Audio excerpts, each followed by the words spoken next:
Salut à tous, j'espère que vous allez bien. Juste pour vous dire que j'ai créé un Twitch où je fais des lives, je joue aux jeux vidéo et je donne également mon avis sur la série Loki. Par exemple, on parlera un petit peu de mon avis sur le MCU, sur le DCU, plein de choses en soi. Et du coup ce soir à 20 h, je parlerai du coup de la série Loki. Vous pouvez vous abonner dans le lien dans la description et bonne vidéo. Récemment, je vous avais parlé de Batman et de ses facultés démesurées lorsqu'il se retrouve au sein de la Justice League. Mais lorsque l'on s'imagine un héros surpuissant chez DC, on pense toujours en premier lieu à Superman.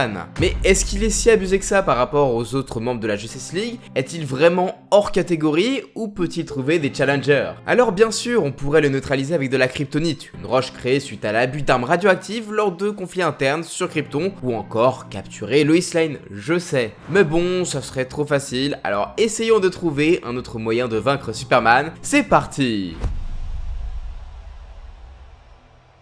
Superman est très résistant sur le plan physique, mais il n'est pas pour autant invincible. Et qu'on se le dise, ce sont parfois les pouvoirs les plus élémentaires qui sont les plus efficaces, même lorsqu'il s'agit de combattre Superman. Alors évidemment, un simple humain, même avec une vitesse de fou et des réflexes égaux à sa vitesse, ne pourrait rien contre lui. Enfin, sauf Mohamed Ali, mais ça c'est notre histoire. Mais un adversaire très puissant sur le plan physique sera en mesure de blesser. Des personnages comme Wonder Woman, Shazam ou Darkseid n'auront aucun mal à faire souffrir Superman, car ils évoluent à une échelle similaire à lui. C'est une faiblesse à ne pas négliger car dans ses incarnations actuelles, Superman se retient bel et bien et au quotidien, mais de nombreux personnages aussi. Pour vous donner une idée, Superman est déjà mort contre des coups du terrible Doomsday qui s'est d'ailleurs fini sur un double KO. Après, cette faiblesse comporte ses limites. Superman est très adroit au combat et conserve généralement une force physique supérieure à ses adversaires. Quel qu'il soit, seule l'élite de l'élite sera en mesure d'exploiter cette faiblesse.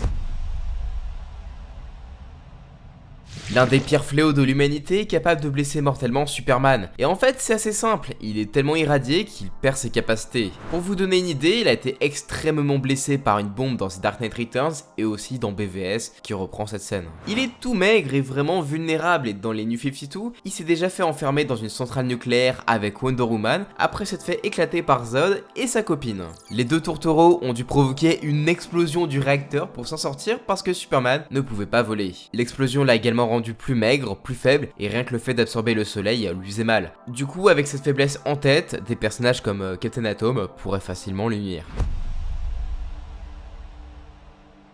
Une faiblesse beaucoup plus commune, en revanche, c'est que Superman a également besoin de respirer, et tout comme Saitama lors de son petit saut sur la lune, il devra garder son souffle le temps qu'il restera sous l'eau, ou plus généralement dans l'espace. Enfin, il devait. Avec le temps, il s'est simplement rendu compte qu'il n'avait pas besoin de dormir, manger ou boire, et que la seule chose qui importait vraiment était une source d'énergie solaire pour alimenter son corps kryptonien, qui n'est similaire à celui des humains qu'en apparence seulement. Et puis, difficile de lancer Superman suffisamment loin ou fort pour qu'il ne puisse pas trouver la moindre source d'oxygène d'ici là, cela revient un peu à disposer d'une très grande force brute finalement.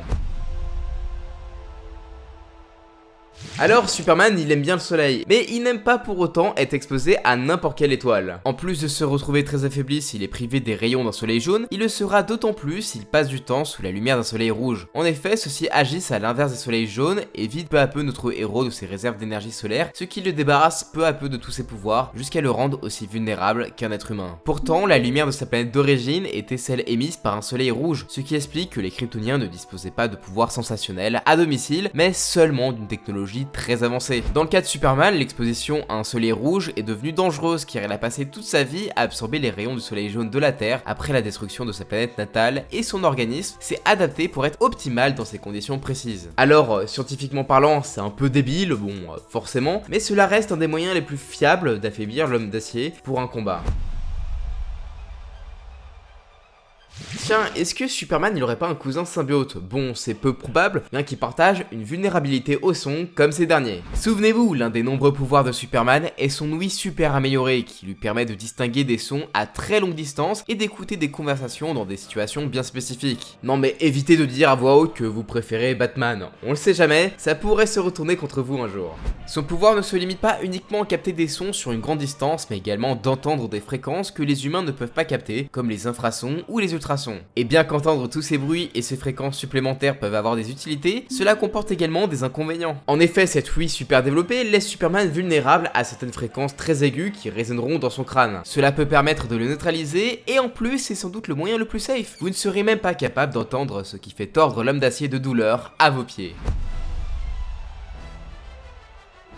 Parfois, les pouvoirs et les faiblesses de Superman peuvent varier en fonction de son incarnation. Dans les comics, il n'a la plupart du temps pas de faiblesse particulière à l'électricité et il a même déjà absorbé pour en faire son pouvoir. Mais dans certains médias dérivés, tels que les adaptations animées, Superman a montré une vulnérabilité au choc électrique. Cette faiblesse a été utilisée contre lui par plusieurs méchants. La Voyeur, par exemple, a pu l'affaiblir dans un combat. Toutefois, tous les exemples existants proviennent de la série d'animation Superman, qui a été largement critiquée par les fans pour l'avoir considérablement affaibli afin de faciliter sa mise en danger. Superman a historiquement disposé d'une bonne résistance au contrôle mental et aux attaques psychiques, mais cela tend à être de moins en moins le cas et de nombreux adversaires sont parvenus à l'unir de cette manière. Maxwell Lord par exemple a eu besoin de plusieurs années pour réussir à affecter Superman avec ses pouvoirs, mais une fois ceci fait, il a réussi à le contrôler totalement pendant un bon moment et à faire tout ce qu'il souhaitait faire à l'homme d'acier. Ce qui est amusant quand les comics ont prouvé à plusieurs reprises que les Kryptoniens eux-mêmes ont un immense potentiel psychique. Peut-être que DC ne veut pas que l'origine des pouvoirs de Superman soit psychique afin de le distinguer davantage de Martian Manhunter qui évolue aussi au sein de la Justice League.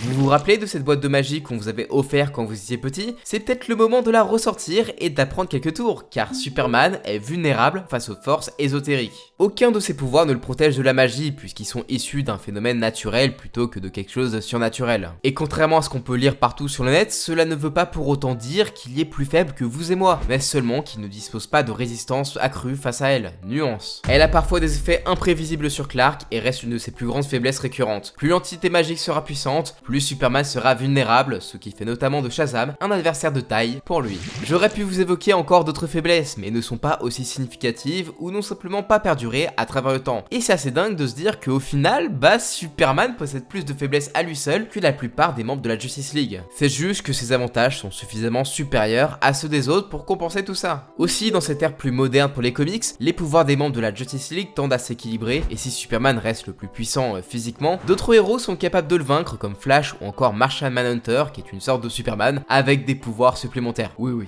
Et si la kryptonite manque à l'appel, c'est pour une bonne raison d'ailleurs. Avec quelques ajustements sur sa puissance, DC Comics a permis à Superman d'avoir une place crédible comme leader de la Justice League sans pour autant sembler capable de tout régler tout seul dans des situations ordinaires. Alors pourquoi la kryptonite?